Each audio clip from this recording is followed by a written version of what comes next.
Hello friends, welcome back to my YouTube channel. My name is Keval Jimsaria. I am a qualified chartered accountant and certified mutual fund distributor. I am trading in Indian stock market since more than 5 years. So let's begin with today's session. Today we will be discussing about remaining two components of option valuation, that is time value and volatility value. अगर आपने इसका previous video नहीं देखा तो आप आई button पे click कर सकते हो, आपको उसका लिंक मिल जाएगा. So आज का डिस्कशन चालू करते हैं. Let's check what is time value. Time value is on and above intrinsic value. It is extra money paid by option seller for risk premium with respect to time. अभी आपको पता होगा कि ऑप्शन सेलर 3 महीना पहले option sell कर सकता है. That is maximum option period can be 3 months. तो वो टाइम पे 3 मंथ के लिए जब भी ऑप्शन सेलर ने ऑप्शन सेल किया है, ऑप्शन सेलर का रिस्क इज अनलिमिटेड. सो वो इतना रिस्क लेता है, इसके लिए वो थोड़ा प्रीमियम चार्ज करता है, तो उसे टाइम वैल्यू कहा जाता है. अभी टाइम वैल्यू का ऐसा कोई स्टैंडर्ड फॉर्मूला नहीं है कैलकुलेट करने के लिए, बट मैंने एक अपना लॉजिक लगा के एक फॉर्मूला बनाया है, वो आपको इधर मिल जाएगा. अगर आप ये फॉर्मूला से अग्री नहीं करते हो तो आप खुद का फॉर्मूला भी डेवलप कर सकते हो, या तो आप यही फॉर्मूला में आपको जो भी मॉडिफिकेशन है वो आप कर सकते हो. ठीक है, तो अभी कल हमने जो एग्जांपल लिए थे, जो दोनों पुट ऑप्शन का इंट्रिंसिक वैल्यू निकाला था, उसका ही हम टाइम वैल्यू भी निकाल लेते हैं. तो फर्स्ट हम निकालते हैं एचडीएफसी बैंक का. ठीक है, फिर निकालेंगे टीसीएस का. तो अभी फॉर्मूला क्या है? फॉर्मूला एकदम सिंपल है. जो भी आपका स्ट्राइक प्राइस है इनटू लॉट साइज करोगे तो आपको टोटल टाइम वैल्यू आएगा, और अगर इनटू लॉट साइज नहीं किया तो टाइम वैल्यू पर ऑप्शन आएगा. ठीक है, into risk free rate of return. अभी आपको जो भी लगता है कि risk free rate of return कितना है वो आप इधर एंटर कर सकते हो. मैं जनरली 6% लेता हूँ. आप इधर inflation rate which is near 7% या 8% भी ले सकते हो, that is long term FD rate, but मैं 6% प्रेफर करता हूँ क्योंकि शॉर्ट टर्म में risk free rate of return is around 5.5 to 6%. तो मैं इधर 6% लूंगा. अगर आपको इसमें कुछ मॉडिफिकेशन चाहिए तो आप अपने हिसाब से कर सकते हो. Into number of date to expiry. अभी हम जो ऑप्शन का वैल्यूएशन कर रहे हैं, लेट्स से एचडीएफसी बैंक का, तो 28 मई का एक्सपायरी है और आज 17 मई है, तो 11 डेज बाकी है. ठीक है, तो divide by 365 into probability of exercising that strike price.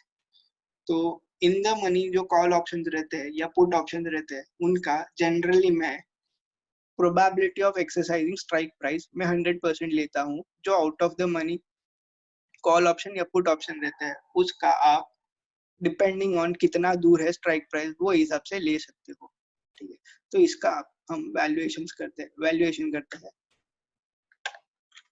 तो स्ट्राइक प्राइस 1000 का पुट ऑप्शन लिया है मैंने. ठीक है, इनटू लॉट साइज. अभी लॉट साइज करेंगे तो ये टोटल वैल्यू आएगा. ठीक है, अभी एचडीएफसी बैंक का लॉट साइज इज 500 शेयर्स. ठीक है, 500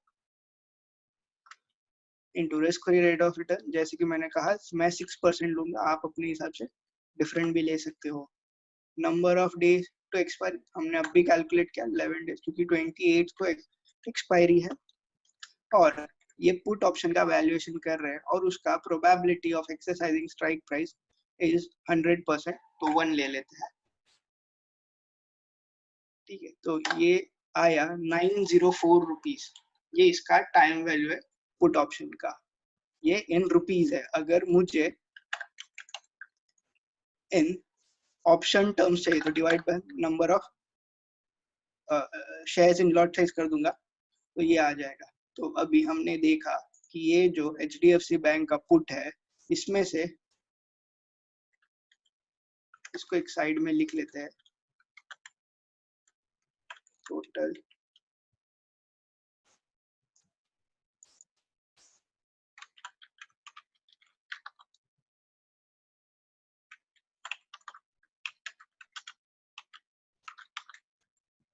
इंट्रिंसिक वैल्यू 112 रुपीज था, टाइम वैल्यू 1.8 रुपीज आया, ठीक है। तो अभी ये जो 122 रुपीज है उसमें से हमने 113.8 रुपीज का तो वैल्यूएशन का बाइफर्केशन देख लिया, ठीक है।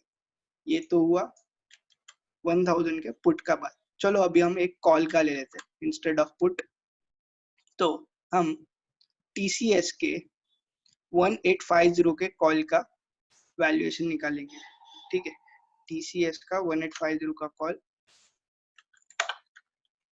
तो इसका भी सेम फॉर्मूला अप्लाई कर देंगे। 1850 का स्ट्राइक प्राइस, इधर मैं लॉट साइज नहीं ले रहा हूँ क्योंकि मुझे ऑप्शन के प्रीमियम के टर्म में चाहिए answer. Risk free rate of return 0.06, number of days till expiry 11 days,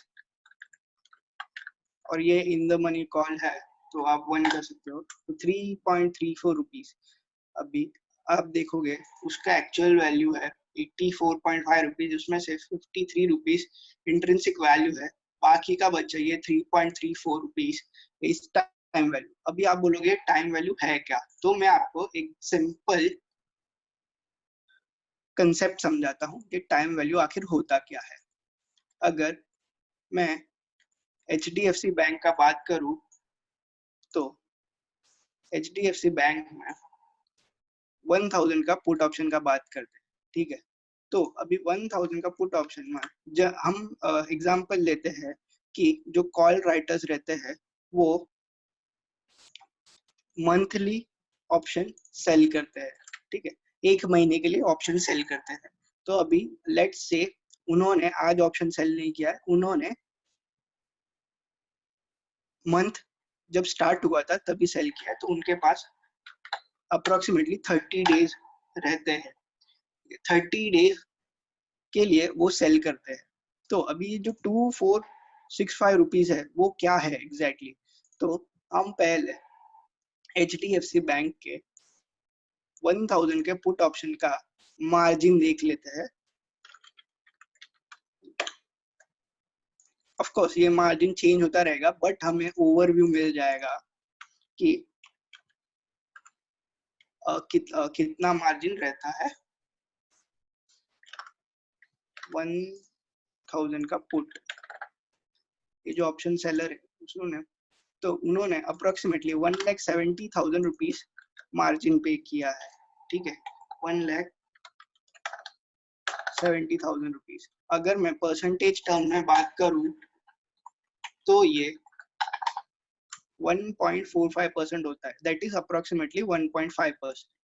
तो ऑप्शन सेलर ने ये जो कॉल या पुट सेल किया है वो एक्सपेक्ट कर रहा है कि 1.5 रिटर्न 1.5% रिटर्न उससे मिले टूवर्ड्स टाइम वैल्यू। इसके ऊपर रिटर्न मिल सकता है वो ड्यू टू वोलेटिलिटी या इंट्रिंसिक प्राइस, अगर प्राइस का मूवमेंट ऊपर या नीचे हुआ। बट अगर प्राइस यही रहा, प्राइस स्टेगनेंट रहा, तो वो एक्सपेक्ट करता है कि उसे मंथली अप्रोक्सीमेटली 1.5% का रिटर्न्स मिले। So that is time value. इसीलिए ऑप्शन सेलर्स ये टाइम वैल्यू का बेनिफिट लेने most of the time option sell करते हैं, ठीक है। अभी हम लास्ट वैल्यू समझ लेते हैं, वोलेटिलिटी वैल्यू। वोलेटिलिटी वैल्यू आखिर होता क्या है? Volatility value is standard deviation of daily return till expiry. अभी आप बोलोगे ये तो कुछ समझा ही नहीं, ठीक है, समझ लेते हैं इसको। डेली रिटर्न्स क्या होता है, तो उसके लिए मैं आपको NSE का ही वेबसाइट पे लेके जाता हूँ, HDFC बैंक। लेट्स से अगर HDFC का बात करूं तो डेली का हाई और लो का जो भी डिफरेंस है that is my maximum returns. अगर मैं लो पे बाय करूं और हाई पे सेल कर दूं तो that is my maximum daily return. ऐसा एक्सपेक्ट करना पड़ता है कि टिल एक्सपायरी डेली का रिटर्न्स कितना आएगा। ऐसा जितना भी डेली का रिटर्न्स आता है उसका स्टैंडर्ड डेविएशन निकालना पड़ता है, और जो वैल्यू आता है उसे वोलेटिलिटी वैल्यू कहा जाता है। ये कैलकुलेशन बहुत ही ज्यादा कॉम्प्लेक्स इन नेचर रहता है। अगर इसको डिटेल में समझना हो तो हम एक सेपरेट वीडियो में इसको समझेंगे। For basics it is not at all required कि आप वोलेटिलिटी वैल्यू कैलकुलेट करें। सो हम क्या कर सकते हैं, हम वोलेटिलिटी वैल्यू को बैलेंसिंग फिगर लेंगे। सो अगर आप बोलोगे वोलेटिलिटी वैल्यू को अगर मैंने बैलेंसिंग फिगर ले लिया तो उसका मीनिंग कैसे पता चलेगा, तो नहीं, हम रिवर्स जाएंगे। हमें जो वोलेटिलिटी वैल्यू मिला उससे हम फोरकास्ट करेंगे कि कॉल ऑप्शन का प्राइस बढ़ रहा है या कम हो रहा है। अगर कॉल ऑप्शन का प्राइस बढ़ रहा है इट मींस डिमांड बढ़ रहा है, कॉल ऑप्शन का डिमांड बढ़ रहा है, तो फ्यूचर में स्टॉक या इंडेक्स का प्राइस बढ़ सकता है। तो ये जो बैलेंसिंग फिगर आएगा उससे हम मार्केट का अप्रोक्सीमेट डायरेक्शन डिराइव कर सकते हैं। ठीक है, तो अभी हम समझ लेते हैं वोलेटिलिटी वैल्यू निकालना कैसे। वो बहुत ही सिंपल है। लेट्स से एचडीएफसी बैंक के ये 1000 का पुट का जिसका हमने टाइम वैल्यू निकाला था उसका ही हम निकालते हैं। एचडीएफसी बैंक के 1000 का पुट ऑप्शन का ऑप्शन प्रीमियम था 122.4 रुपीज माइनस उसका इंट्रिंसिक वैल्यू था 112 रुपीज प्लस उसका जो टाइम वैल्यू था इट वाज 1.8 रुपीज।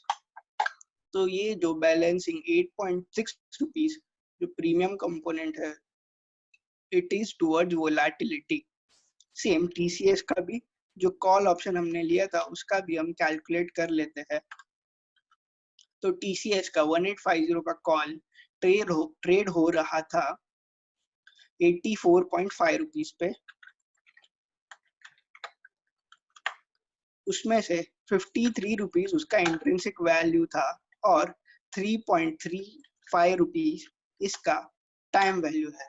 तो टीसीएस का 1850 का कॉल ऑप्शन का वोलेटिलिटी वैल्यू 28 रुपीज है। सो टीसीएस का stock is more volatile as compare to HDFC bank. वो मैंने कैसे पता लगाया है, सो ये जो 28 रुपीज है डिवाइड बाय ये जो एक्चुअल वैल्यू चल रहा है और ये जो 1000 के पुट ऑप्शन है उसका जो वैल्यू चल रहा है उससे अगर मैं कंपेयर करूं तो HDFC बैंक का जो वोलेटिलिटी वैल्यू है it consist of 7% of total premium, but whereas TCS का जो वोलेटिलिटी वैल्यू है it consist of more than 33% of the total value of premium. So इससे मैंने कंक्लूड किया कि TCS का call option is more volatile than HDFC bank का put option.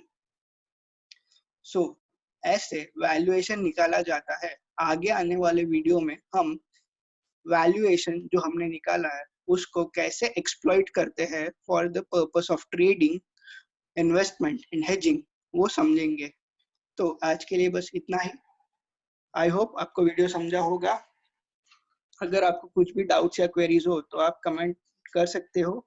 Thank you for watching this video. Please share, subscribe and press on bell icon for future updates.